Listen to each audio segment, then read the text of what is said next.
রাজধানী ঢাকা ও আশপাশের এলাকার আকাশ আজ অস্থায়ীভাবে আংশিক মেঘলা থাকতে পারে, ফলে আজ দীর্ঘ সময় রোদের দেখা নাও মিলতে পারে।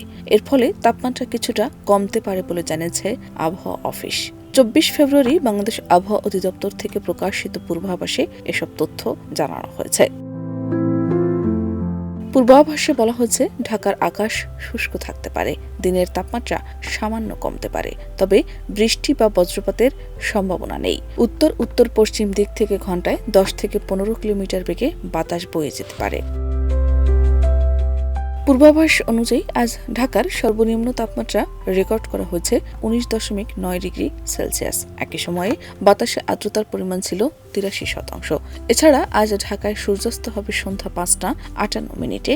আগামীকাল সূর্যোদয় হবে ভোর 6টা 25 মিনিটে।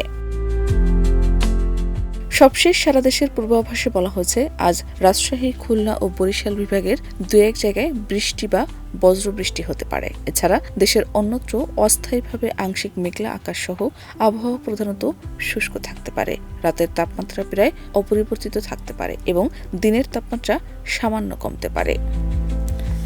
শাহনাজ পারভীন, দেশ রূপান্তর।